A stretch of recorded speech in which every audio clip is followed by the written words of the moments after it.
Welcome to the Emergency Management and Preparedness Inclusion of Persons with Disabilities webinar series. I'm Louis Krause from the Pacific ADA Center, your moderator for this series. This series of webinars is brought to you by the Pacific ADA Center on behalf of the ADA National Network. The ADA National Network is made up of 10 regional centers that are federally funded to provide training, technical assistance, and other information as needed on the Americans with Disabilities Act. You can reach your regional ADA center by dialing 1-800-949-4232.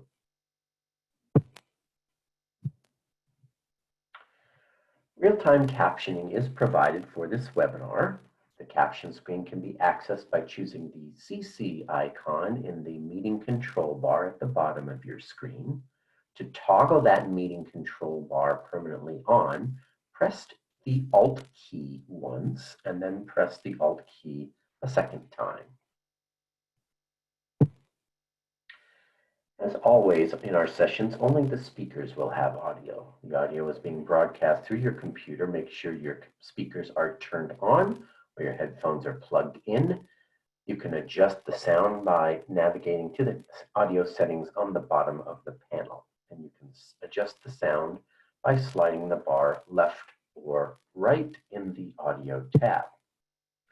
If you do not have sound capabilities on your computer or prefer to listen by phone, dial 1-669-900-9128 or 1-646-558-8656 and use the webinar ID 155-545-130. And I want to note that the webinar is being recorded and you will be able to access it on ADA Presentations website in the archive section of the Emergency Preparedness and Management region next week. This is the 7th year of this webinar series, which shares issues and promising practices in emergency management, inclusive of people with disabilities and others with access and functional needs. The series topics cover emergency preparedness and disaster response, recovery and mitigation, as well as accessibility and reasonable accommodation issues under the Rehabilitation Act of 1973, the Americans with Disabilities Act of 1990, the ADA, and other relevant laws. Upcoming sessions are available at adapresentations.org under the Schedule tab in the Emergency Management section. These monthly webinars occur on the second Thursday of the month at 2:30 Eastern, 1:30 Central, 12:30 Mountain, and 11:30 a.m. Pacific Time. By being here, you are on the list to receive notices for future webinars in this series. Those notices go out 2 to 3 weeks before the next webinar and open that webinar to registration. You can follow along on the webinar platform with the slides. If you are not using the webinar platform, you can download a copy of today's PowerPoint presentation at the adapresentations.org webpage in the Schedule section.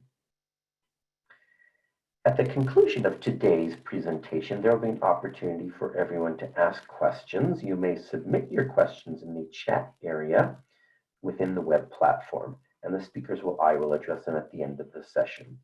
So feel free to submit them as they come to your mind during the session.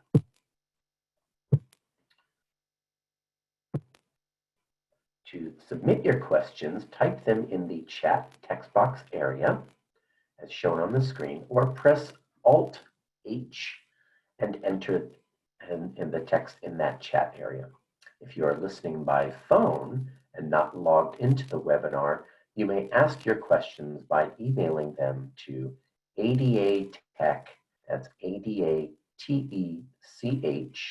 at adapacific.org.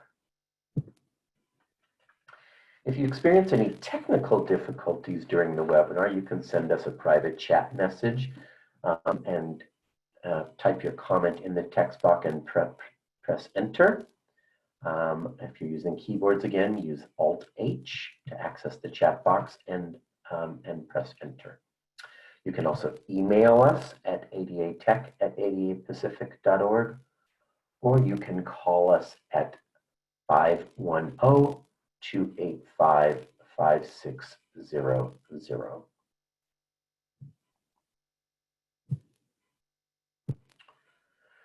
Today's ADA National Network Learning Session is titled Integrating the Access and Functional Needs Coordinator role into your Emergency Operations Center. Today's webinar is going to cover how a local agency has incorporated the role of Access and Functional Needs Coordinator into its Emergency Operations Center, and we'll review some of the activities they were involved in during the COVID-19 activation. Our speaker today is Laney Davidson. Laney is the Disability Access Manager and ADA Coordinator for the County of Marin in California, as well as the owner and founder of LC Disability Consulting. She has worked in the accessibility field for the past 15 years, focusing on local government agency compliance. Recently, Laney has been working with a handful of other ADA coordinators and the Pacific ADA Center to advocate for education, networking, and support for ADA coordinators and their uniquely challenging positions throughout the state of California. So Laney, I will now turn it over to you. Thank you, Louis. I appreciate it. Thank you for having me today, and hello and welcome to all of you out there. I'm very excited to talk about this topic today. It has been a wild ride, to say the least. In the past 3 months, today was the 100th day of our Emergency Operations Center activation in response to the COVID-19 pandemic. So I have had 100 days of things to share with you today. I hope you find it meaningful. Again, as was stated, please type your questions in the chat area throughout the presentation. And then at the end, I'm hoping to have a very lively and robust conversation to answer your questions about things that I've been working on here. And then also I would love to hear about the experiences that you are all having at different levels related to emergency preparedness and response and the access and functional needs population. Next slide, please. So as Louis said, my name is Laney Davidson. I am the Disability Access Manager and ADA Coordinator for the County of Marin here in California, just across the Golden Gate Bridge from San Francisco. We are a smaller county relative to the size in terms of population, but we are close to San Francisco in the Bay Area, close to Berkeley, so we do have a very lively and active disability community, which is wonderful. I've been with the County of Marin for the past 16 years. I started off as a senior clerk typist and was fortunate enough to be mentored by my predecessor, who had been in the disability rights field for about 50 years. He was recruited from the state of California to come to the County of Marin to create a disability access program. And the reason why I want to take a moment to talk about how the disability access program was created in Marin, how it's situated and how it functions, is because I understand the uniquely challenging role of being an ADA coordinator, as most municipalities don't have comprehensive civil rights disability access offices. Oftentimes being an ADA coordinator is a task assigned to someone who has a full-time job doing something else. And it's very challenging. It's wonderful work and it's meaningful work and it's important work, but it can be very uniquely challenging. And if you added the extra layer of emergency preparedness and response onto that, and then you add the additional layer of a global pandemic, which I don't think any of us were prepared for nor imagined could happen, it can feel very overwhelming. So I wanted to preface by saying that the reason that we've been able to build out the access and functional needs role in our Emergency Operations Center is because of the robust, comprehensive disability access program that we already have. So as I said, my predecessor came and he created this program, which is a civil rights office. We have long advocated here at the County of Marin that we have an office on civil rights. And currently, finally, after 16 years, there are discussions of having an office on equity. We recently hired, within the past year and a half, an equity officer. So I'm hopeful that that overarching office on equity and civil rights will be created, and that I will be able to join that office and expand even further the efforts that I'm currently undertaking here with the County of Marin. So the Disability Access Program here has three main components. There is a graphic on the screen that depicts that. One component is civil rights training and technical assistance. So this involves lots of different types of education that goes out to all 26 departments. The most important and foundational training that we deliver is etiquette and awareness, so that people have an understanding about what disability is. We can address some of the stereotyping and stigma that goes along with it and hopefully start to dispel some of that. It's a really important foundational training, but there are lots of other types of training that we do. We also offer training around effective communication, program modification, and then we specialize training with each of the departments and the programs within those departments, either upon request or proactively, to make sure that people really understand the work that we do, what their responsibilities are under the law, and how to reach us for support and resources. Technical assistance we provide, we review plans and specifications for county-owned facilities around projects that are happening. And we also recently have created a separate office that addresses digital accessibility. It's our digital access program. There's a digital access manager, Suzanne Levine, and then a digital technical specialist, Kathy Clary, who both work in the IST, so the Information Services Technology Department here at the county. They have been extraordinarily important in our efforts in the Emergency Operations Center, and I will talk a little bit about that later. We also offer program accessibility consultation and resources.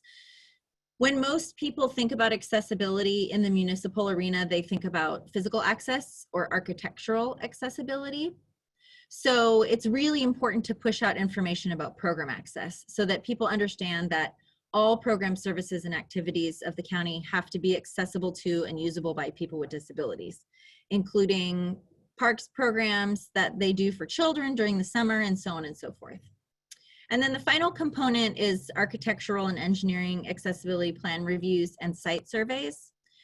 We've done, I feel, a really good job of training our capital projects team and working with our building department to ensure that their plan checkers and building officials have adequate accessibility training.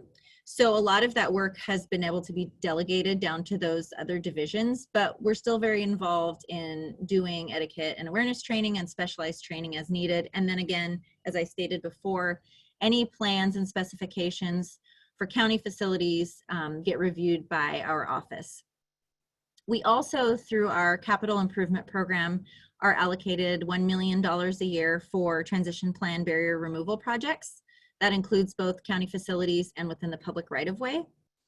And so the living active document that our transition plan is, I work with that document very frequently. We keep it updated, and that money is used every year to identify what the priorities are to get projects done to make our way through our transition plan. Also, as Liz stated, I own LC Disability Consulting, where I offer consulting services around disability access to other government agencies, private businesses, and nonprofits. And more information can be found about that on the web. Next slide, please.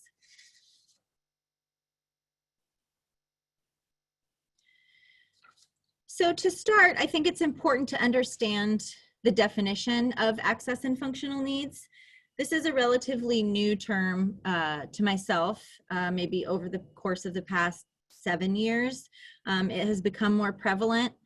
And I think it's important to talk about the scope and the breadth of this definition, because as an ADA coordinator, my subject matter expertise is around disability, but access and functional needs is much broader than that. So when you move into the emergency preparedness and response realm, it's important to understand If you get identified or you volunteer yourself or you're voluntold, as sometimes happens, that you're going to be responsible for access and functional needs, you really need to understand what the scope is, because 9 times out of 10, you're going to have to pull in other subject matter experts to help you. So individuals with access and functional needs refers to individuals who are or have, and I'm going to read through the list now, physical, developmental, mental health, or intellectual disabilities, chronic conditions or injuries, limited English proficiency, older adults, children, low-income, homeless, and houseless individuals, transportation disadvantaged individuals, and pregnant women. So as you can hear and or see from this list, it is a large cluster of a lot of different types of folks. And the explanation that I've gotten from the emergency preparedness and response community when I've asked, why are you grouping all these people together for one or a group of individuals to address all of their needs? It's because these are the individuals that they have identified are going to require additional support or additional resources in the event of a disaster scenario. So as I stated before, my background and expertise is related to disability. And while I may have experienced or been in any of these other categories during the course of my life, I am in no way asserting that I am a subject matter expert. So through the course of working with our emergency services department, I continue to encourage them to pull in other people, and I pull in other people to offer their expertise, because we really want to make sure that we are able to reach these often hard to reach populations, both in our preparedness, which is an extraordinarily important component, but also in our response efforts. Next slide, please. So a lot of background work and history has gone into the point that we're at now, where we have a division within our Emergency Operations Center. But this is how the organizational chart is currently configured. There are many other branches and positions and several organizational charts that our current Emergency Operations Center has, but I just wanted to show you the hierarchical structure so you could understand where and how it fits in. So our Emergency Services Department is the regular full-time department dedicated to emergency preparedness and response for the County of Marin. In the event of a disaster scenario, the Emergency Operations Center is triggered and is activated to deal with and respond to a specific emergency scenario. So back on March 3rd, our Emergency Operations Center was activated to respond to the COVID-19 pandemic. At this time, this is how the Emergency Operations Center organizational chart was configured. So as you can see, there's an EOC director, and then in the management section, which appears in green on the org chart on the screen, there are included the following positions: the EOC coordinator, the safety and security officer, the legal advisor, the public health officer, the public information officer, the liaison officer, and the AFN officer. So historically, the AFN position was not in the management section and was rarely included in EOC activations. And my predecessor and I fought very hard and did lots of years of collaborative work with our emergency management department to get the AFN position in the management section. And the reason that we wanted to do that was the same reason that we think it's important for ADA coordinators to have management level positions in municipalities and in organizations. And that is because there needs to be some level of authority in order to advocate on behalf of and enact policy and procedures around access and functional needs activities. And it's really important that you have a seat at the table where decisions are being made, where the inception of decisions is happening, to make sure that you have comprehensive reach so that you're able to work with all of the other divisions within the Emergency Operations Center in this particular scenario to make sure that accessibility is baked in. Because we all know if accessibility is an afterthought or an annex or an addendum, then it doesn't happen, particularly in high stress scenarios such as disasters where people are responding very quickly and the logistics are changing very rapidly. So it's important to ensure when you're advocating for inclusion of an AFN officer position within your Emergency Operations Center that you advocate for it being part of the management section. Also, people in the management section have access to all the meetings where decisions are being made. And it's very important to be involved in those meetings so you understand what is happening on a daily and hourly level. Sometimes with this particular activation, things were changing by the hour initially. So it was really important to have access to all that information. As I said, the org chart is much larger in real life, and there are several org charts, but wanted to share with you all how we have it configured here at the County of Marin. And I feel it has been very successful, particularly in this activation. There's been much more inclusion of AFN activities and of the AFN staff. Also included in the AFN division is the position of AFN assistant, and that rotates between two other individuals. Obviously, this activation is much longer. It's the longest activation in the history of Marin County for the Emergency Operations Center to be activated, but burnout is a real thing. I was working 7 days a week for the first couple of months, and although I was very committed and more than happy to support the efforts, it can become very exhausting, particularly because of all the emotions that go along with this type of work. So really, we identified that we needed to build that out. Originally, I was working with the digital accessibility manager, who I mentioned earlier, and we were alternating as AFN officer. But because of incident command structure, which I'll talk a little bit about next, and the way that the hierarchy of these types of responses work, we really identified that we needed one AFN officer and then other AFN assistants to support the efforts. That's in order to ensure that the AFN officer can make decisions, create policy, and advocate for planning and procedural changes. It just puts a little more emphasis on the AFN officer and authority for that individual. And then the AFN assistants provide input and cover on the days when the AFN officer is not available and do all sorts of other extremely important work that we'll talk about a little later in the presentation. Next slide, please. So for those of you that are new or unfamiliar with the world of emergency preparedness and response, it was a whole new world for me. Very structured, very hierarchical in nature. I understand now that there's a need for that, but it was foreign because, as we know, disability access work, while it is governed by laws and regulations, it's highly individualized and typically very case specific. So if any of you have ever contacted the Department of Justice to ask questions around specific scenarios, you'll know that the answer you usually get is, it depends. So it often depends on the dynamics of the situation, and it's very highly individualized. So I'm used to a much more fluid and collaborative environment of work. Incident command structure is just that. It's very structured, it's very formalized, and it is a very different world to be working in. So a lot of adaptation is required, and you need to be very adaptable to that environment in order to be successful to do this work.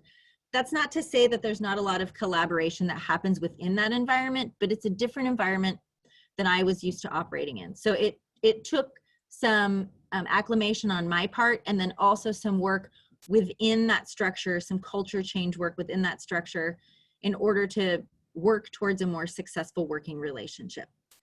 So I'm going to read a definition of the incident command structure just to give you all some context if you're not familiar. So the incident command system, or ICS, is a standardized hierarchical structure that allows for a cooperative response by multiple agencies, both within and outside of government, to organize and coordinate response activities without compromising the decision-making authority of local command. So as you can see, it is a very structured process. It's very militaristic in nature. And that is important because in the chaos that often ensues with disaster scenarios, it's very critical to have a very structured, organized response. And I am still learning. This is a this position is still growing. We have not built out all of the facets of this position, the AFN officer position. So today I'm offering you what my experience and interpretation has been. And it's probably important to say that my opinions don't necessarily reflect those of the entire Emergency Operations Center or the County of Marin at large. This is just based on my experience as an ADA coordinator entering this world and beginning to exist within this new environment. Next slide, please. So every organization is required, municipal organizations are required to have an emergency operations plan.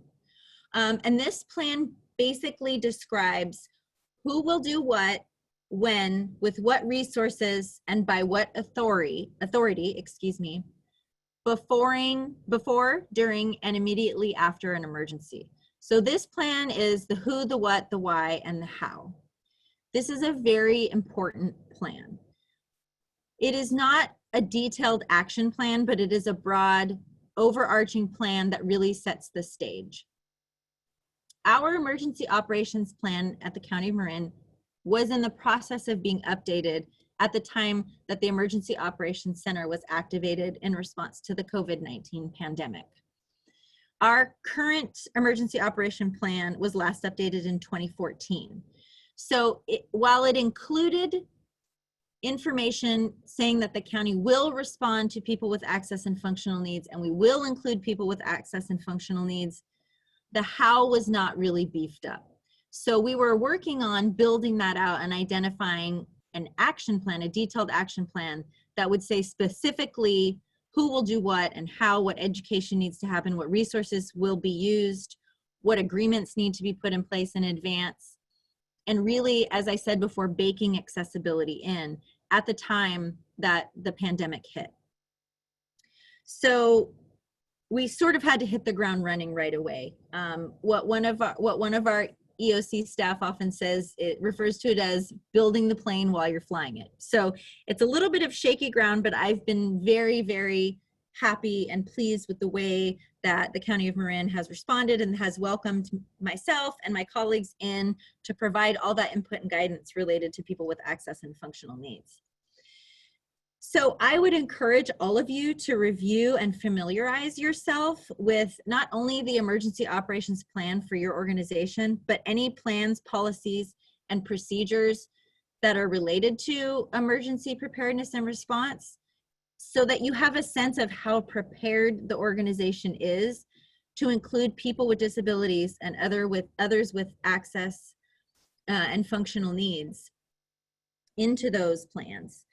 It's really important to make sure that it's baked in, and the first step is to look at all the documentation and to see what needs to be built out there, and then the conversations that happen through the process of updating those plans and procedures. Those are invaluable. So many wonderful changes have just come out of having a conversation about how we should change those plans and how that changes the operationalization of those plans. Again, I recommend the inclusion of an AFN officer and their roles, responsibilities, and functions into those plans, into the staffing plans, into the emergency operations plans, and that you reference the AFN officer in other plans like building evacuations and so on and so forth, so that that role and responsibility is spread out wide throughout the organization. And again, ensuring accessibility is baked in, and an integral component of all of that cannot be emphasized enough, because if it's a separate document, it's going to get put on the shelf and no one's going to think to pull it out in the event of an emergency. So it really has to be baked into the entire operation. Next slide, please. So building the framework. Again, I want to state that I had not had all of this work that I'm recommending that everyone do. I had not had that completed before this particular activation. We were in the process of doing all this work, but this activation in particular really highlighted a few key departments that I think it is extremely important to establish a very close and positive working relationship with. Having said that, this takes a lot of time, a lot of networking, a lot of relationship building. A huge amount of work that we do as ADA coordinators is about building relationships. So this is an extension of that. But again, I want to respect and acknowledge the fact that most ADA coordinators don't have a huge amount of bandwidth, and a lot of their roles and responsibilities aren't directly related to accessibility. And then on top of that, aren't directly related to the access and functional needs role, which is expanded even further off of disability. So again, these are just my recommendations for how I think a very successful AFN officer position can be built into your emergency operations center. I'm not saying that it's easy, nor has it been easy for myself. So the following departments I think are really important for you to have especially positive working relationships with. And those are your Office of Emergency Services, Law Enforcement, Fire Department, Public Health Department, Administrator and or Manager's Office, Public Works Department, IT or Information Technology Department, and then most critical of all, the disability community. It is extremely important to have a lively, active, and positive relationship with the disability community so that you can work to identify where those hard to reach target populations are going to be, which are going to be the people that are likely most impacted by a disaster scenario. As we know, and as we have seen through the play out of this COVID-19 pandemic, people with disabilities are among the most impacted by this particular disaster scenario. So it is incredibly important that we are able to get information out effectively, to connect people with resources, to reach out and do wellness checks. And you can't do any of those things if you don't know who your community is and where they're at. So I can't emphasize enough the importance of engaging with the disability community and having not only the AFN officer and or the ADA coordinator being the one doing that engagement, but encouraging all these departments that I've listed to also engage with the disability community and to offer all of them education and training around disability so that they understand the disability culture and so on and so forth. Also important to engage with these departments because all these departments are likely going to be engaged in the activation of your emergency operations center. So already knowing who the key players are in each of those departments is really going to help, and it's going to carry you a long way in forming relationships and being able to affect positive change. It also, if you have the time and the inclination, is good to know and look at the staffing chart for your emergency operations center and see who from these departments will be activated during an emergency scenario. So you already know who the players are and you can engage and formulate positive working relationships with them in advance. And also to understand what their roles and responsibilities are during an activation, so you know who to go to accomplish the things that you need to accomplish. Again, this is an inordinate amount of front end work, and it's not always possible depending on the size and influence of your organization's disability access program, but doing your best to reach out and to establish these relationships is really important. And as we can see, a disaster can and will strike at any time. Currently, a topic of much discussion in our Emergency Operations Center is looking at the intersection between the COVID pandemic and the likely upcoming public safety power shutoffs that will be happening related to fire season and then also fires. And how do we prepare to respond to multiple disaster scenarios happening concurrently or consecutively? So that's the next challenge on the horizon. A lot of work needs to be done. It was challenging to deal with the PSPS and fire events for the last 5 years. It is going to be even more challenging to deal with them this coming fire season with the added layer of the pandemic, looking at how are we going to safely shelter displaced persons if we have a large wildfire, for instance. So there's a lot of work that needs to be done to prepare for that. We will never be adequately prepared because disasters are very chaotic and surprising in nature, but we can do our due diligence to try to be as prepared as possible. Next slide, please. So the access and functional needs position within each of your organizations, again, I advocate that it needs to be in the management section. I think that that's the only way that it can be truly successful. And then you need staff to back it up in order to be able to truly fulfill all of the roles and responsibilities that are tasked to the AFN officer position. The AFN position, again, in the management section, you should start with a good position description. I am in the process of developing still all of this documentation that goes along with our AFN officer position. When I originally started, I reached out to Vance Taylor from the State Office of Emergency Services, the California State Office of Emergency Services. He was able to provide me with a couple of really wonderful examples of position descriptions that were comprehensive and robust. So I recommend that you work with your state offices on emergency services and see what they have already created. You're more than welcome to reach out to me. I'm happy to share what we're working on. And you can also reach out to the California State Office of Emergency Services. Their website for the AFN section has many, many, many wonderful resources there. So I highly recommend checking that out as well. Checklists should be included. So our Emergency Operations Center for each of the positions has position description and checklists that go through the things that while working on a shift in that position, you should typically be working through and remember to accomplish, and people you should be connecting with. So that's also really important. When you have multiple people working in that position, you want to make sure that they know what they're responsible for and that it's very clear.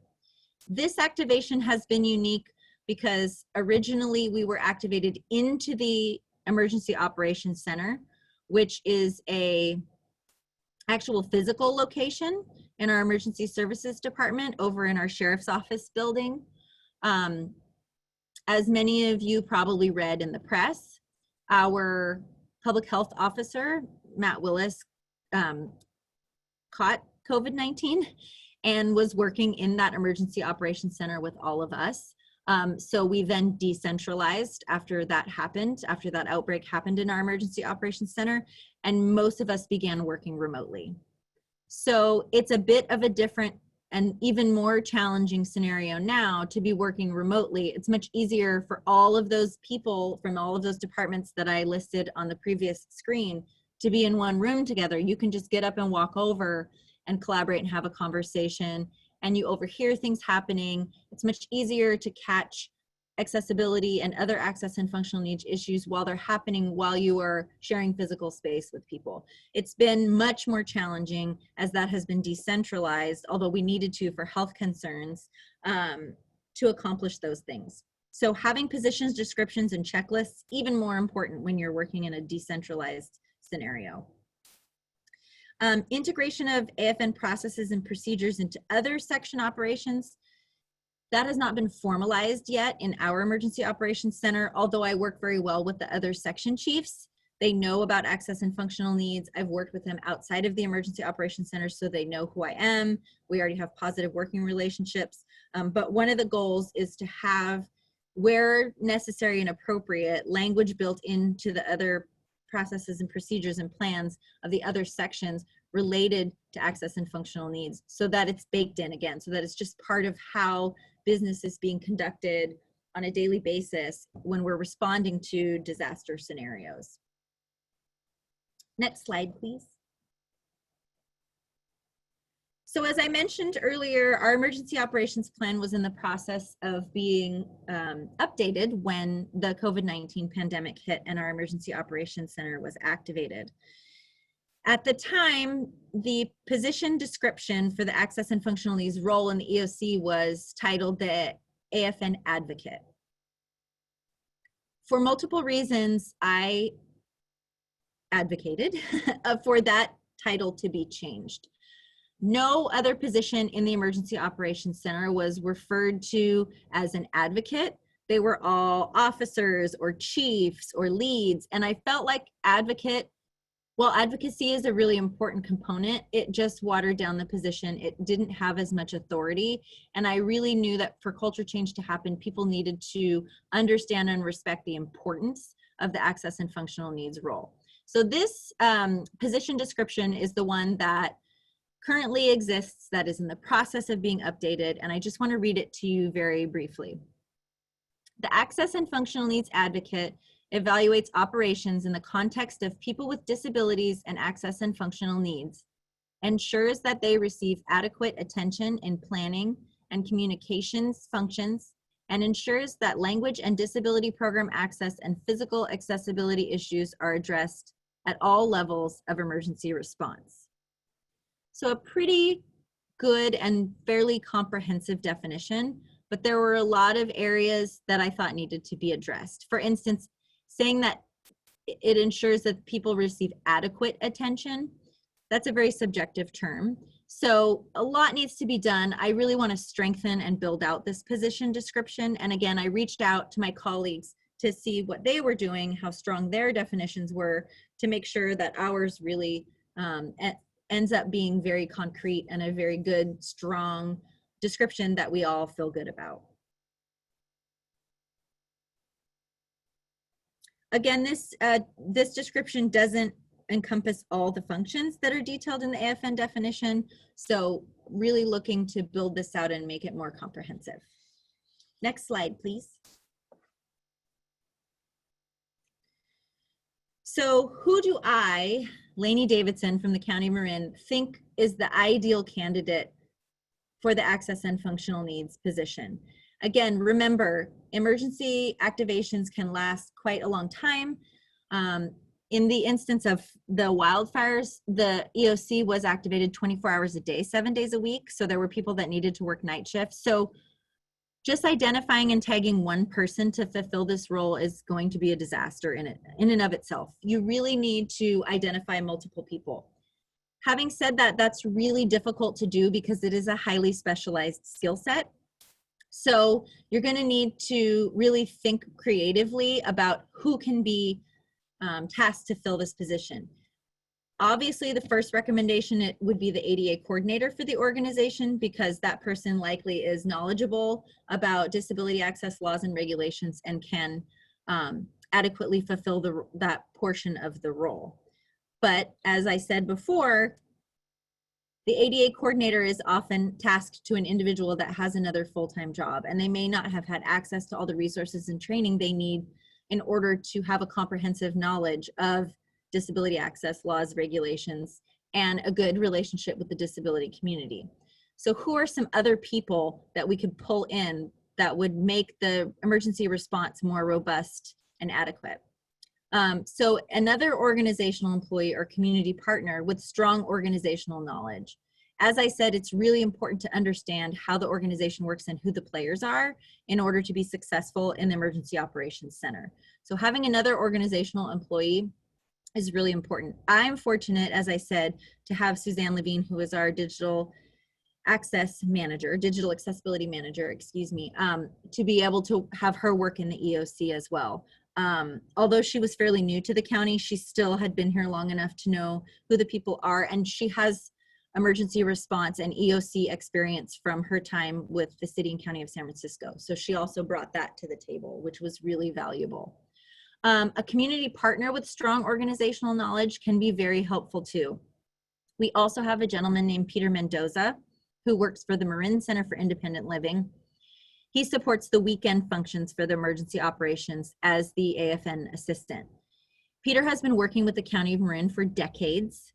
He has been a huge advocate and partner. He has strong connections to the disability community, and he has worked a lot with law enforcement and emergency preparedness and response staff. So he had a unique history and skill set that made him very successful in the Emergency Operations Center environment. So having someone knowledgeable, again, about the organization itself, with strong community ties is very important. Also, having an individual with strong ties to the other local jurisdictions. Disasters very rarely happen to just one jurisdiction. Usually it's a multi-jurisdictional response. So having strong connections with the other local jurisdictions and municipal agencies is very important and helpful. Also, again, strong connections with the disability community and community-based disability organizations. The municipalities are not going to be able to provide everything that is needed to the community in the event of a disaster. Community-based organizations are a huge component of disaster response. So bringing those disability-related organizations in to the fold early, having memorandums of understanding set in advance, being very clear about what the expectations are on the side of the government and what the expectations are on the side of the CBOs and nonprofits, going to be really helpful. It's very difficult and challenging to flesh all that out during a disaster response. So having someone with strong ties with those also very important. And then having knowledge, as I said, of digital accessibility laws and applications. What's also important, as we realized when we looked at that AFN definition in the beginning of the presentation, it's much broader than just disability. So having someone who is familiar with what the prevalent cultures are in your community, what the prevalent and predominant languages are other than English, having community-based organizations that serve all of those populations that you can work with to identify how to reach people. As we know, with the COVID-19 pandemic, it has disproportionately affected people of color. Working with community-based organizations so that you can get testing out to the communities that need it, quarantine and isolation information out, information about best practices to avoid contracting the virus in languages that people speak. All of these are really important functions, and so making sure that you are working with your community at all times to reach all sectors of the community is really, really important. Extremely challenging, takes a lot of work, but it's a very important component of the work. Next slide, please. So the emergency preparedness and response world is a huge world in and of itself with lots of acronyms that are very difficult to learn. I mean, I understand as a bureaucrat that we love acronyms, but you would not believe the number of acronyms in the emergency preparedness and response world. So that's a task all alone, learning all of those. But it's also a fairly organized world to enter into, and there's a lot of federal, state, and local guidance, resources, laws, regulations, best practices, and tabletop exercises and activities. So getting involved in and understanding how the world of emergency preparedness and response works, and then also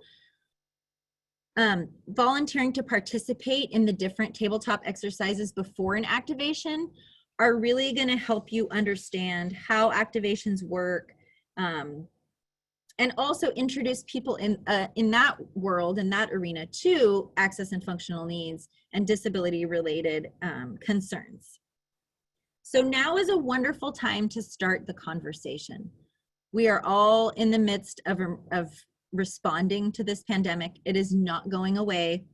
Today on our emergency operations planning call, we were talking about long-term staffing planning and how we're going to continue to deal with this pandemic for months and months and months. So now is a wonderful time to have this conversation and bring it up because it's on people's minds. And as I said, people with disabilities are disproportionately affected by this particular disaster. Side note, usually most disasters, people with disabilities are greatly impacted, but this one is of great import to the disability community. So making sure you're having that conversation. Engage early and often. There's a way with diplomacy and finesse to insert yourself all over the place when it comes to emergency preparedness and response. Just as we do in our work, our regular work as ADA coordinators, infiltrating the entire organization and trying to make sure that everything that we do is accessible and that people are thinking about disability access in their daily work. So make AFN a household term. Educate people about what access and functional needs is. make sure that people understand how broad the definition is and that there are legal requirements in an emergency response scenario for municipalities to be responding to these sectors of our community. Educate the AFN community on preparation. Preparation and preparedness are so important for people with disabilities in particular, but the whole access and functional needs community. I can't stress enough how important that is. Right when the COVID pandemic broke out, we were in the process of, I had created a training program, and we were in the process of rolling that out to our community on personal preparedness, working with our IHSS, in-home support service workers and other disability support organizations throughout the county to really help people to understand how to prepare themselves for disaster.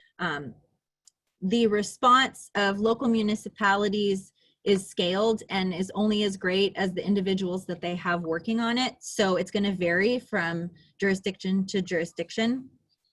Really important for people with disabilities and others with access and functional needs to have plans in advance in place about how they will get additional medications, what transportation options they have. If they need to evacuate their area, what are their options for where they can go, and so on and so forth. So personal preparedness, really important, a huge component of this. So making sure in moving forward, preparing for other disasters, that you're starting to do that work now, and that you're engaging the other departments that are involved in emergency response in creating that curriculum, that they give you the input so that you're providing accurate, timely, and useful information to the community, and making sure that you're updating that education and training that you're providing so that it's always accurate, because emergency response is very fluid and dynamic. Again, FEMA and the state of California have great resources. Also, the Pacific ADA Center, wonderful resource, lots of wonderful information. As Lewis stated, this particular webinar series is in its 7th year, and those webinars are archived. So going back and looking at those and contacting the Pacific ADA Center frequently to get support on information. They have wonderful staff that can help you. They also can customize training and education for your organization. So I highly recommend engaging with the Pacific ADA Center for additional resources and supports. Next slide, please.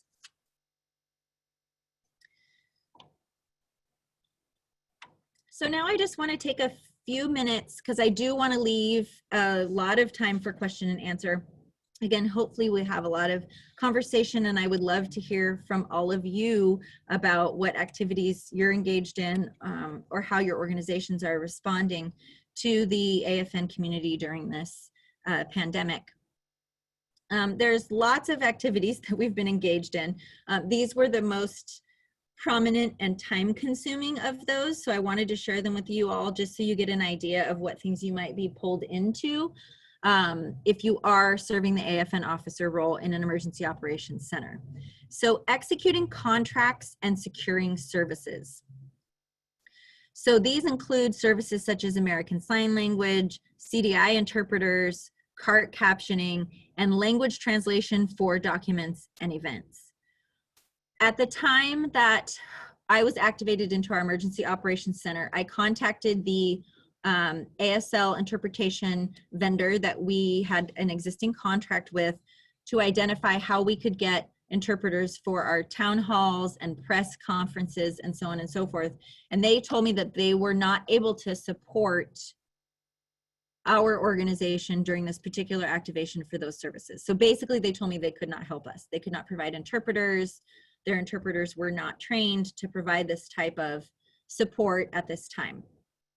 That was not what I wanted to hear, but it sent me on a path of reaching out to other Bay Area organizations that provide these services and executing contracts with them. I had only a couple of days, and in one situation, a few hours to secure and execute a contract. For any of you that have gone through the contracting process with a government agency, that is next to impossible and extraordinarily stressful. So I highly encourage you to review what your organization contracts are for these different types of translation services and make sure that they are able to support disaster scenario translation services and make sure that they have multiple persons on staff to provide those services. Like I said, this has been an ongoing process and a long activation, and so we've had lots of need for translation. Also unique to this activation is the need to translate remotely, because we can't all be in a room together right now, and having things like virtual town halls presented challenges in terms of just having the technology worked out, and having the captioning correct, and making sure that the Spanish language translation aligned with the Spanish CART captioning. So there were just a lot of technical challenges that we had to navigate and continue to have to navigate, but making sure you have the right contracts with the right people in place in advance is really important. Linking community-based organizations that serve individuals with disabilities with emergency response personnel. So at the beginning of the activation, when we started having the big policy and planning meetings, I made sure that there was a representative from each of the community-based organizations that I knew of that represents people in the access and functional needs community at that table. And at the time, we were still meeting in person. So physically coming to the office, sitting down, meeting face-to-face, making those connections and relationships, speaking up and advocating their concerns and perspectives, that was really important. And that we continue to do that through virtual meetings and remotely, and through email and all those other channels. But it's really important to make sure that representatives of the access and functional needs community are at the table. Coordinating with public information teams to ensure accessible communications. So we have this legal requirement for effective communication, right? But we also have requirements to provide documents, websites, all our digital accessibility components in accessible formats. So it's really important to coordinate with your PIO team and make sure you're on the same page and that they know that they have your support. The public information team in an emergency operations center during a disaster scenario is working 24 hours a day, 7 days a week. They are pushing out information at an incredibly rapid pace. In particular, when scenarios are rapidly changing, that information is going out very quickly. So it's really important to work very closely with them to make sure they understand the importance of reaching the whole community and making sure that people with access and functional needs are included in their outreach efforts.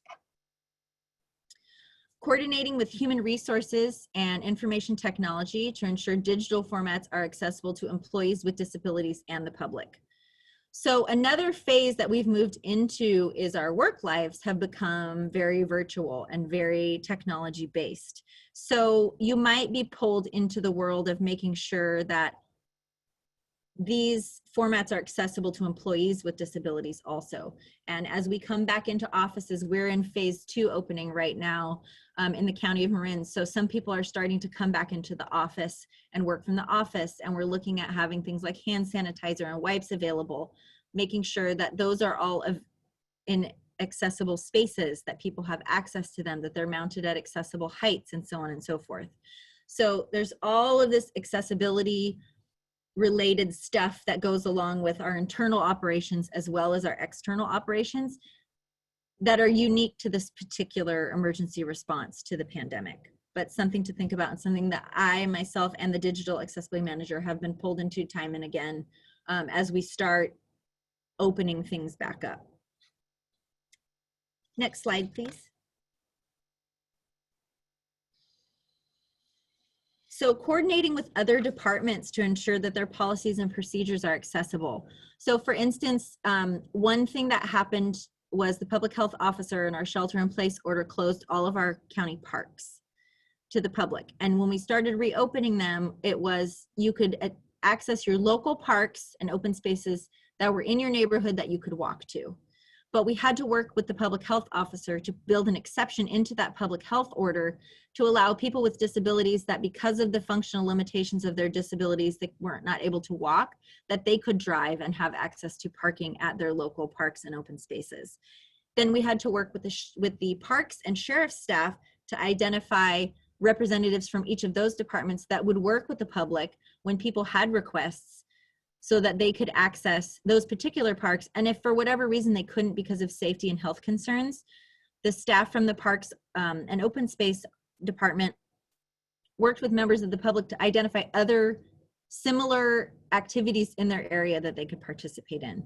We had wonderful collaboration and participation from our Parks and Open Space office. They identified a senior park ranger. His name is Ian McLorg. He worked with our department and talked with so many members of the community with disabilities and other access and functional needs to help them identify places they could go so that they could engage in the essential activity of exercise outdoors and do it safely and do it in a way so it was equitable. So we were very lucky to have wonderful engagement from our Parks and Open Space. Also important to educate your sheriff's office or your local law enforcement on not ticketing people with disabilities who under these public health officer standards are able to access parks and park there when the rest of the population is not, making sure that those people aren't ticketed. So you have to work with local law enforcement to educate them about the why and the how. So that was a critical component of what I worked on. Coordinating with food security initiatives. So because so many people were unable to go to work and leave their homes during this pandemic and continue to be unable to do so, coordinating with local food banks to make sure that food is made available and then that advertising is in an accessible format and that people with disabilities have access to those food security initiatives, and also using those channels. So for instance, food delivery channels as a way to funnel information to people with access and functional needs in their native languages, make sure that they know how to get access to other services, incorporating well checks into those food delivery operatives. So coordinating with food security initiatives, really important, and it was a very critical way, I believe, for us to push a lot of information out to an otherwise hard to reach population. Educating call centers on how to place and receive California relay calls. There was a lawsuit against a local municipality a while back where someone with a disability was trying to place a call through the California relay service and the person answering the phone kept hanging up because they thought it was a telemarketer. So really important to educate your call centers on how to place and receive California relay calls. I created a training curriculum and did a quick training for the folks that were working in our call centers so they would know about that. Talked about a few other disability and access and functional needs related issues. Made sure that they had people who were Spanish speaking in those call centers and that they knew how to use our translation services in case they got calls from people who spoke other languages as well. Coordinating with your logistics section to ensure that all supplies procured are or include accessible options. I worked with our wonderful logistics section many times to obtain accessible equipment, equipment to adapt hotel rooms. We are using local hotels to isolate and quarantine folks that have tested positive or are persons under investigation. And so making sure that they have shower chairs, for example, if they need, people don't necessarily always need a fully accessible room. They just might need some additional equipment.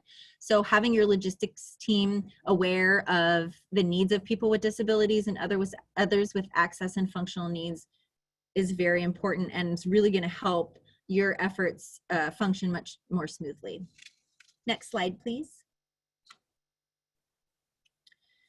So providing input on all planning, strategy, objective, and action plan processes. This is probably the most challenging thing for me so far, is trying to get myself into all the spaces all of the time, and then being able to make the decision for myself about when I need to step out and don't need to be involved.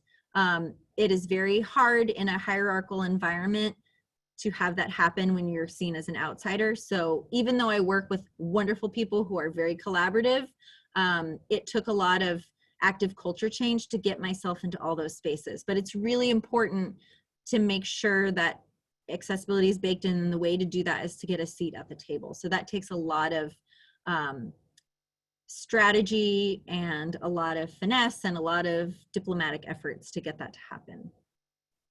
Surveying sites for accessibility.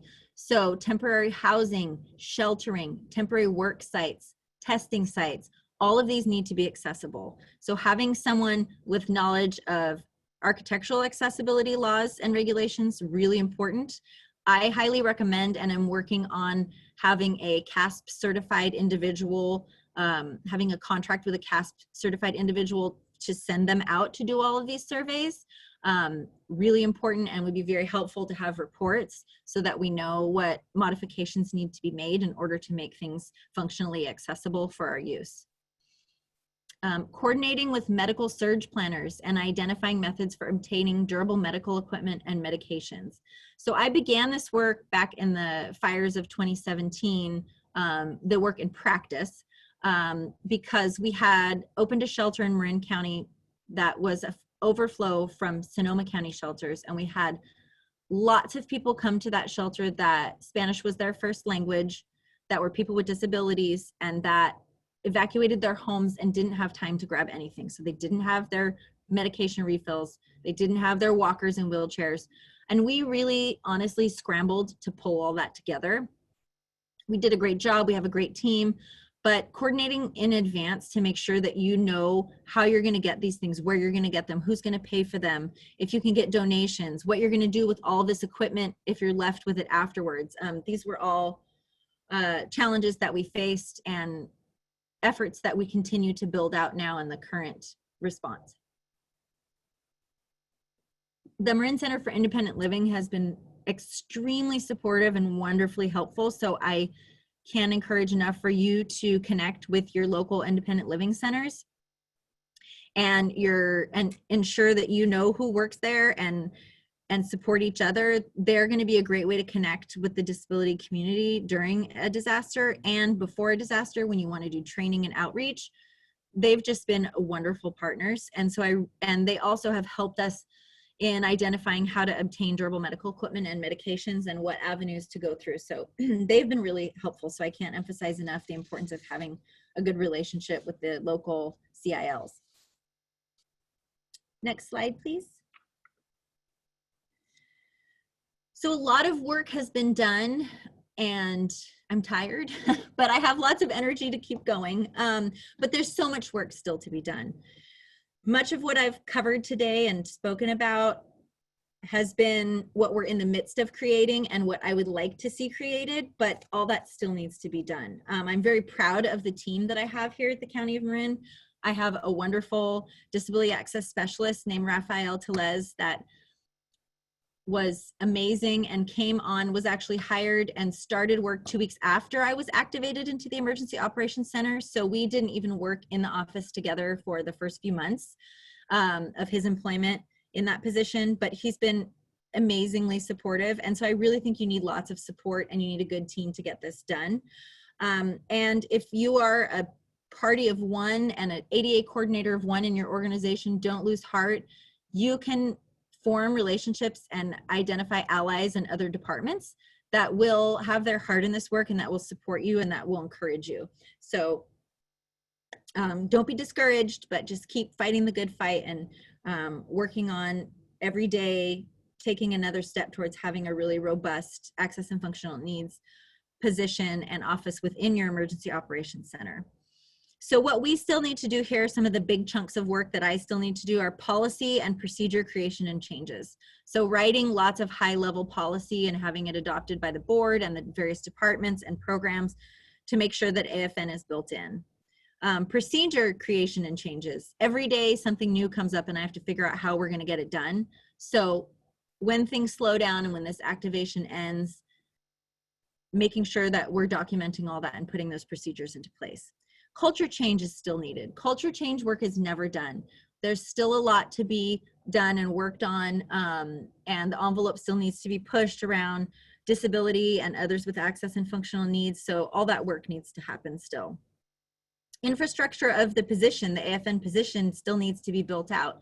As I said, we're in the process of updating our emergency operations plan and building out those position descriptions and checklists and all that documentation that goes along with the position. So all that work needs to be done. Networking and trust building is still needed. We still need to network and build trust with the disability community. We need to network and build trust with all of the different departments so that they know that we're partners and that we're here to collaborate, that I am not the ADA police, as I have lovingly been referred to on several occasions, but that I'm here to partner and collaborate. And that, yes, I need to verify and ensure that things are being done correctly, but that it's with a very collaborative spirit. And then layering of additional disasters, as I talked about before, the PSPS situations and the fires are going to further complicate and likely delay this work. So in the little downtime that I have right now, keeping my nose to the grind and making sure that I'm building out as much of these things as I can in the meantime is really important. So I have to stay committed to that, and then also relying on the network that I've built and my teammates to help me do that. So all of that is one step at a time, one day at a time. Sometimes it's 1 hour at a time. But like anything else, any other comprehensive culture change and policy work, we need to stay patient and stay committed. But luckily, being ADA coordinators or in the accessibility field, that's sort of the nature of the work anyway. So I think we have a uniquely well-built skill set to acclimate ourselves to emergency preparedness and response work. So I know that's a lot of information. That's all I have in terms of slides prepared. I would like to open it up to question and answer now, and I'm going to turn it back over to Lewis as our moderator to walk us through that. I want to thank you so much for taking the time to hear me today and to listen to my experience here in the County of Marin. I welcome all types of feedback and constructive criticism on how I and we can be doing it better. And I really look forward to hearing about all of your experiences and how you have been activated and incorporated into this response to the current pandemic. I also hope that you are all healthy and well and taking care of your physical, emotional, and psychological health during this time. It's been a very stressful time for everybody. And I wish you all the best, and thank you again. Thank you so much, Laney. That was a tremendous presentation. Everyone, please remember to submit your questions in the chat window now, and we'll get to those in a moment. Pardon me. I wanted to start off with a couple of questions here for you, Laney. Oh, and before I even go to that, can you put your contact information for people to reach you in the chat window where it goes to everyone, or do we have it there? Ah, that's good. Thank you. That way, anybody who wants to contact you will have that information. Okay, the first question was when you were talking about your the setup of the the whole structure. If there were an equity officer, one person asked, do you think that person should be in the management section, should also be in the management section? And is even an equity officer worth someone to have? Yeah, so I absolutely think that it is a wonderful idea to have an equity officer in the Emergency Operations Center. I think, yes, it should also be in the management section. We have an equity officer, as I mentioned, here at the County of Marin. She's been intricately involved with Emergency Operations Center activities, but she does not have a formalized role in the org chart per se. So it would be really helpful to have an equity officer because it would take some of the burden and pressure off the AFN officer to provide such a wide array of support and subject matter expertise. So that would be, yes, I agree, a great idea and one way to really help relieve some of the burden off of the AFN officer and ensure that we're truly supporting our entire community. So yes, I think that that's a wonderful idea. Next, I wouldn't say question. I would just say, here's someone who is quite eagle-eyed and on your reporting structure there for the command staff. She says, I like that there's an AFN position as part of the command staff. However, this chart shows 11 positions reporting to the EOC director, which is against ICS reporting structure. So you may want to take that back to the County of Marin with that one. The next item is there a state AFN officer, and how do you work with that person? So yes, the state AFN officer, his name is Vance Taylor for the state of California. And I So he holds a weekly, on Thursday afternoons, a weekly meeting about AFN response to the current pandemic, where folks can join in and ask questions and have a dialogue, and he offers information and resources. So that's been a really great resource. I reach out to him periodically. Historically, I've worked with him. He's come and spoken, at a couple of events that we had here in the County of Marin. He's a vast source of knowledge. He's a wonderful human being, incredible to work with. So I really encourage all of you to reach out to your state level AFN officers. I don't know if that's a mandated position, but I know that position exists here in California, and that office has been really supportive and helpful. Yes, and I can add to that. That is actually, California was one of the first states to create that position. I don't think that that is something that is across the country. We do have a previous webinar by the person who set up that office several years ago as one of our earlier webinars to describe how he set that up and why he set that up. Some states have started to do that, but I don't think that's universal.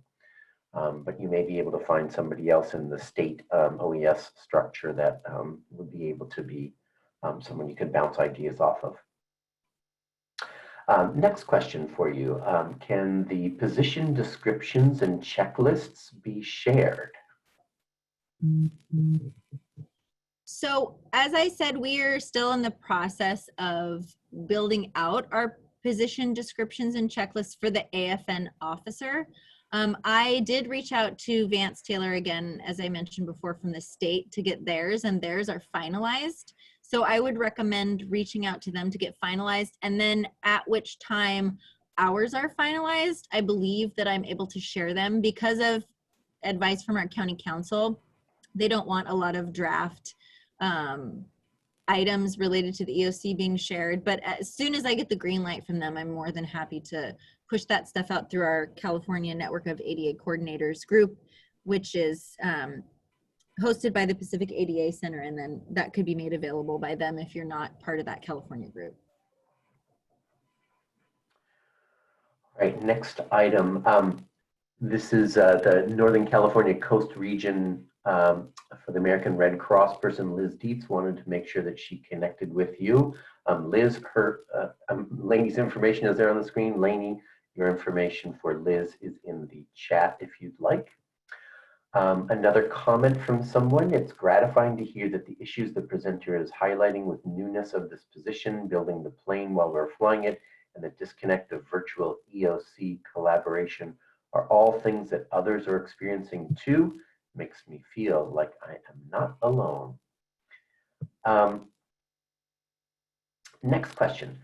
Who collects all the information about how many people with AFN are impacted by a disaster? Is that part of the county, state, or federal responsibility? So all of the above. Lots of different data is being collected at all times, at all levels, because access and functional needs is such a wide population. Information and data is coming in at all levels, at all points, at all times. So at this time, the County of Marin doesn't have one aggregate area where we report out just on access and functional needs numbers. And the data that's collected is more specific to the type of disaster typically. But emergency preparedness and response people love data, and they love data dashboards in my experience. And so there's lots of that information being collected. For instance, information around the number of people contracting the disease, the demographics of those individuals, that's collected by public health and distributed through public health channels. But then information about people experiencing food insecurity, that's collected by our Health and Human Services, Social Services Division at the county level. So the responsibility is sort of spread wide, but there's not one concerted effort at this time to look at and break the data down by access and functional needs in one space. I would encourage you to, as an answer as well, partial answer to this as well, just like we always say that all disasters start locally and then they elevate up to increasing levels of the government, your data will also be probably can be found that way. Start local, see if your local emergency management office or health office has the data, and if they don't, they may bump you up to the next level. All right, next question. Is there a state AFN task force of agencies and organizations established to assist? Was the EOC systems set up to handle and properly notify teams, or did you have to create special configurations? And what type of internal training did you conduct for the county, state, and local municipalities? Well, that is quite a question. So the state has teams that I believe they're referred to as FAST teams, functional assessment service teams, and they have people that they can send out to assist in the event of a disaster response. They also encourage and disseminate, it's like a train the trainer program on FAST teams, and each of the local jurisdictions can have their own FAST team, which are basically people that are trained on access and functional needs that can go in to the different areas of response and provide assistance. So that infrastructure is to some degree built in because of the scale of this particular response. Those resources were much less scarce than they were, for instance, during the fires. And we were in the process of reactivating our FAST team and getting people trained up. So we hadn't quite gotten to that before this particular activation. So it would have been nice to have that already in place, but it takes training and time and education to get those people really trained up so that they can be effective. That is the infrastructure and training supports that I'm aware of, but I really recommend that you contact the state Office of Access and Functional Needs to get more information, because they have so many resources and supports that there's likely things that I don't even know exist that I'm sure I will learn about eventually. But I encourage you all to contact your state offices as well, your State Office of Emergency Services. They should be able to direct you in the right place for those resources. And if you are interested in the FAST teams, you can go back, and there is a webinar that we have had about FAST teams. You can go and review that. That went over the FAST teams in California, and I believe it was Wisconsin and another state. So there are a few states that use FAST teams. That is not universal across the country. So, but that might be something that you can bring up in your state if that's something you want. Next comment. Awesome presentation. Napa County is operating similarly, but I fulfill the ADA function from the safety officer position. My reclassification has been approved, and I'm officially the safety officer ADA coordinator for the county. ASL contracts are key. PIO coordination is critical. My last ADA access issue was with transportation to food. Public transportation was reduced, and we have coordinated with HHSA and our Transportation Authority for alternatives. The request came to me via the PIO webmaster. Marin is lucky to have you. Next question. How did you make virtual public meetings accessible to people who don't have internet or computers? How did you ensure they could participate in the meeting? This is for ADA and Title VI compliance. So we also did broadcast to television, local access television. So that's how we ensured that people that didn't have internet access had access to the meetings. And then there was also captioning made available on those TV broadcast versions of the meetings. We also had an option to phone in and hear the meeting in languages other than English, if because not all formats of translation were available on all formats of broadcast. So those were the ways that we ensured that people that didn't have internet access had access to that information.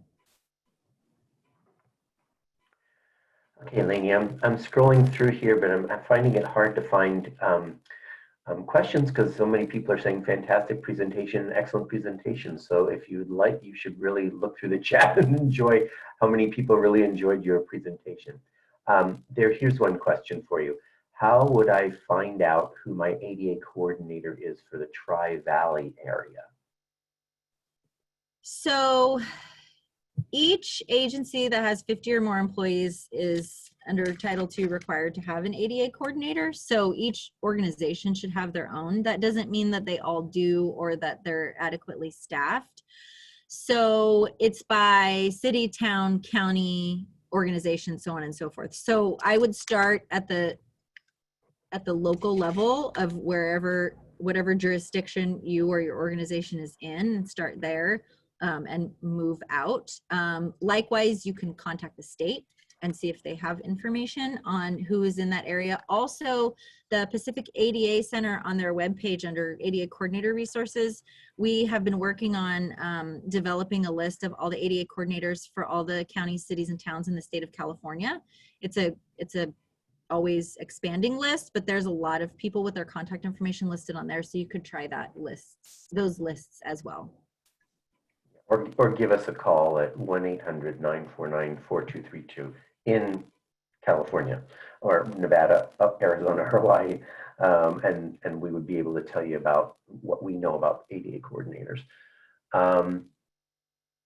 Next question, can you describe your outreach to CBOs before a disaster occurs, particularly the disability community?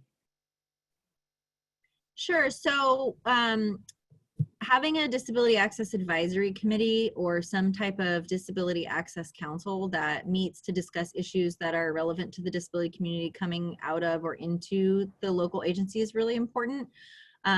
Forming good relationships with your local centers for independent living, even just doing a Google search of what service providers are in your area that provide disability related services and working with them is really important, both public and private agencies. All of that is going to be really helpful in making sure that you have a robust relationship with the disability community. Advocacy organizations, skilled nursing facilities. So knowing where the skilled nursing facilities and who the people are that work there has been really helpful in this particular activation because they've been hit so hard by this pandemic. Yeah, getting out into the community and knowing who is providing services to people with disabilities is going to help you connect with people with disabilities.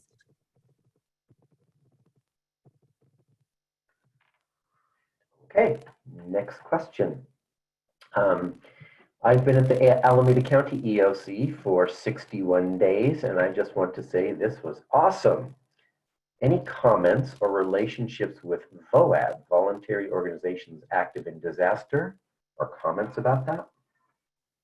Yeah, so our VOAD has actually been really great here. They have provided tremendous support to the food distribution programs, to staffing, the various activities. So what are needed a lot of times, they call them runners, and it's basically people to get stuff from point A to point B, people to pick people up, take them to testing, take them to isolation and quarantine. So there are lots of traditionally volunteer roles, but just on a very large scale. So our VOAD has been really, really helpful in supporting a lot of those areas, and they continue to be very supportive. I had formed a really good relationship with our VOAD prior to this activation, and actually the Marin VOAD, I had participated in their annual conference and spoke at their conference about access and functional needs. So I was already familiar with the players there and had worked with them even prior to that in the wildfires in 2017. So really important to have a good relationship with your VOAD and to help your VOAD conversely build up and be a strong and robust VOAD. It's very important. All right, everyone. Well, we realize that many of you may still have questions. There were a lot of questions piled up in the chat room, and we really apologize if you did not get a chance to ask your question, but we are running out of time, and I want to be respectful of your time. If you have a question that is an ADA related question, like some of you have put in there, do contact your regional ADA center at 1-800-949-4232, and you can ask that question. They will be able to answer that for you free of charge, confidentially. You will receive an email with a link to an online session evaluation. Thank you for being here. Please complete that evaluation for today's program, as we really value your input. We want to demonstrate its value to our funder. We want to thank Laney today for sharing her time and knowledge with us. It was a great presentation. A reminder to all of you, the session was recorded and it will be available for viewing next week at adapresentations.org in the archive section. On our next webinar on July 9th, we will have a presentation on, which follows what Laney was saying before, on California's emergency plans for wildfire season in a COVID-19 environment. Okay, that will have many California representatives on the call. So we hope you can join us for that. Watch your email 2 weeks ahead for the announcement of the opening of the registration. Thank you all for attending today's session. Thank you again, Laney, for a fabulous presentation. And we hope you all stay safe and have a good rest of your afternoon.